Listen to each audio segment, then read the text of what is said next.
নমস্কার বন্ধুরা, শুভ সকাল। কেমন আছো তোমরা? আশা করি সবাই অনেক অনেক ভালো আছো।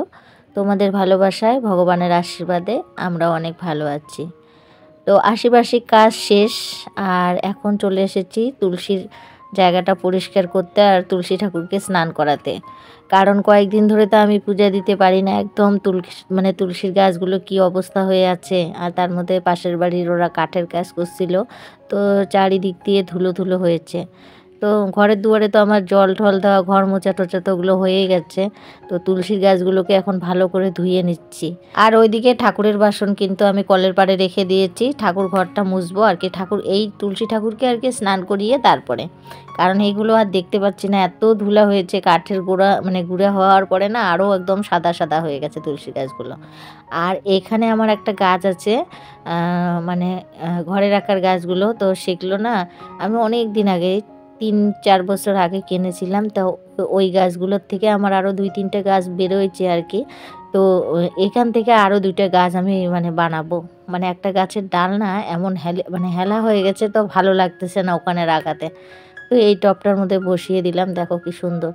এই গাছটা অনেক দিন এইটা তো এই ডাল থেকেই আমি করেছি, কারণ এটার ডালের মধ্যে না শিপা হয়, শিকড় গাজায়। ওই শিকড় থেকে আরও কয়েকটা গাছ আমি তৈরি করছি। এই গাছগুলো কিন্তু খুব ভালো লাগে দেখতে, ঘরের সাজিয়ে রাখলে কিন্তু বেশ ভালো লাগে। তো এদেরকে আমি অনেক দিন ধরে বাইরে রেখে দিয়েছিলাম, বাইরে রাখাতে গাছগুলো আরও ভালো হয়েছে। আজকে কয়দিন পরে আর কি পূজা দিব। তুলসীর গাছগুলো একদম ধুলা ধুলা হয়ে গেছে, কারণ পাশের বাড়ির কাজ করছিল, কাঠের কাজ। তো কাঠের কাজ করাতে সব ধুলোবালি একদম ঘরের মধ্যে এসে নোংরা হয়ে গেছে। তো ঠাকুরের এখন বাসন টাসনগুলো মাজবো।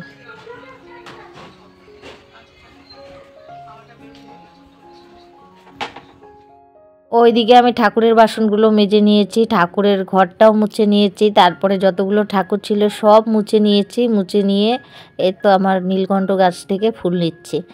আর আজকে ফুল দেয়নি দাদা, জানে কয়েকদিন থেকে পূজা দেওয়া হয় না, আর আমার মেয়েরাও দিতে পারছিল না। যাই হোক, ওদেরও প্রবলেমের জন্য, তো এর জন্য আজকে অনেক দিন পরে পূজা দিচ্ছিলাম। তো যাই হোক, ফুল তো দাদা দেয়নি, এর জন্য আমি কিন্তু আজকে এই নীলকণ্ঠ ফুল কটাই পেয়েছিলাম, আর কোনো ফুল পাইনি। ওই তুলসী পাতা দিয়ে পূজা দিয়েছিলাম। ফুল না থাকলে কি করব। আর যেহেতু আমার কাজ সাথে সাথে একটু দেরি হয়ে গেছে, যতটুকু আশেপাশে ফুল ছিল সবাই নিয়ে পূজা দিয়ে দিছে, তো এর জন্য ফুল নেই। আর এইদিকে দেখো, এখন এই যে তুলসীর পাতা নিয়ে নিব এখান থেকে। তো তুলসীর গাছটা ঝাঁকি দিয়ে নিলাম, আর একটা মন্ত্র করতে হয়, সেটা মন্ত্র বলে নিলাম। বলে নিয়ে তুলসী পাতা তুলে নিচ্ছি। কিন্তু তুলসীর পাতা তুলতে গেলে 2 হাত লাগে, 2 হাত ছাড়া তুলসীর পাতা তোলা যায় না। কিন্তু যেহেতু আমি ভিডিও করছি, তো এর জন্য 2 হাত লাগাতে পারিনি। তো ঠাকুরের কাছে ক্ষমা চেয়ে কিন্তু তুলসীর পাতাটা তুলে নিচ্ছি। তো এই তুলসীর পাতা আর ওই নীলকণ্ঠ ফুলটুক দিয়ে পূজা করে নিব, কারণ যেহেতু ফুল নেই আর কি করা যাবে বলো। তো চলো তুলসীর পাতা কটা তুলে নিয়ে গিয়ে পূজাটা দিয়ে নিই।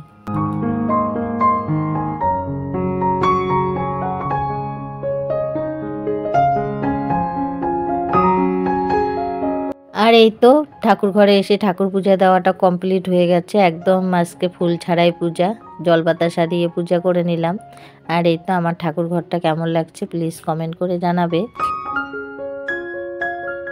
আজকে না আমি একটু বেরোবো, ওই 2টার মধ্যে আমাকে বেরোতে হবে। আর এদিকে তো আমি কয়েকদিন ধরে উনানেই রান্না করছি, কারণ যেহেতু অনেক খড়িখার আমাদের জমে গেছে। ওই যে তোমাদেরকে বললাম যে আমাদের রান্নাঘর, তারপরে বাথরুমের ওদিকটা অনেক আর কি টিনের ছিল, তো সেগুলোতে ভাঙা হয়েছে, তো অনেক খড়ি হয়েছে। তো সেগুলোর জন্য আমি কিন্তু এখন দুপুরবেলা করে ওই উনানেই রান্না করছি। খড়িগুলো শেষ হোক, তাহলে গ্যাসটাও বাঁচবে। তো এর জন্য কিন্তু আর কি উনানেই রান্না করছি, যে না আর দেখবে খড়িখার থাকলে জায়গাও লাগে, ওগুলো ঠিক জায়গায় না রাখলে আবার এলোমেলো হয়ে থাকে। এর জন্য ভাবলাম যে রান্না করে শেষ করে নিই। তো আজকে পনির রান্না করব, তার জন্য ফুলকপি আলু দিয়ে আর কি রান্না করব, তার জন্য কেটে নিচ্ছি। আর করব বেগুন ভাজা, আর করব আলু ভাজা। তো আজকে এই কটাই আর কি রান্না বান্না হবে। আর যেহেতু আমার একটু বাইরে যাওয়ার আছে, এর জন্য একটু তাড়াতাড়ি করে নিচ্ছি। তো চলো সবজিটা কেটে নিয়ে রান্নাঘরে যাই।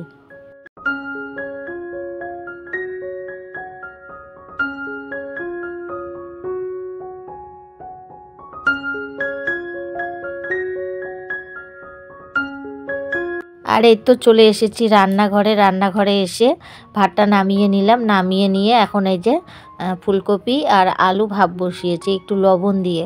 একটু লবণ দিলে কি হয়, ফুলকপিটা মনে হয় যে আরও পরিষ্কার পরিষ্কার বেশি লাগে। তো এদিকে দেখো আমার কিন্তু ভাপ দেওয়া হয়ে গেছে, আর এখন ওগুলো সব নামিয়ে নিয়ে এখন আমি কিন্তু এই যে পনির ভাজার জন্য তেল দিয়ে দিচ্ছি।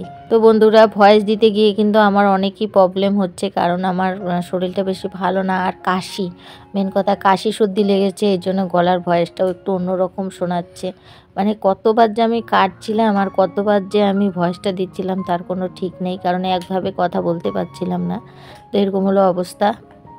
তো যাই হোক, এদিকে দেখো পনিরটা বসিয়ে দিয়েছি, আর একদম টাটকা পনির, তো এর জন্য একটু ভাঙ্গা ভাঙ্গা হয়েছে, মানে একদমই টাটকা পনির, আমাদের চেনা জানা লোককে দিয়েছে, তো ওদের পনিরটা একদমই টাটকা হয় আর খেতেও খুব ভালো হয়, একদম সফটি আর খুব টেস্টি, খুব ভালো, মানে একদম টাটকা, তো এর জন্য তো একটু পনিরটা আর কি ভাঙা ভাঙা হচ্ছে। তো যাই হোক, এখন পনিরটা আলতোভাবে একটু ভাজা করে নিলাম, আর এখন চলো নামিয়ে নিই। নামিয়ে নিয়ে এই তেলের মধ্যে কিন্তু আমি আর কি ফুলকপির তরকারিটা বানিয়ে নেব।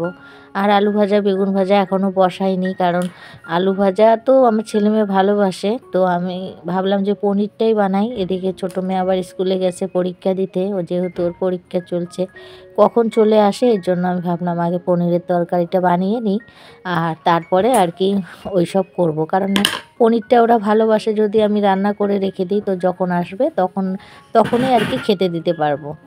আর এদিকে কিন্তু আমার প্রচুর তাড়া ছিল, তো আমি ভাবছিলাম যে তাড়াতাড়ি রান্নাবান্নাটা করেও নিতে লাগবে। আর এদিকে দেখো, কোথাও যাওয়ার টাইমে না দেখবে মনে হয় যে কখন কি তাড়াতাড়ি কাজগুলো সেরে নিয়ে তাড়াতাড়ি যেতে পারলেই বাঁচি আর কি, তার মধ্যে অনেকজনে যাব, তো ওরাও একটু তালতাল করছে, আমিও ওইদিকে কিন্তু তাড়াহুড়া করে রান্নাবান্না করে নিচ্ছি। যদিও তাড়াহুড়া করে রান্নাবান্না করেছিলাম, কিন্তু তরকারিটা খেতে কিন্তু খুবই ভালো হয়েছে।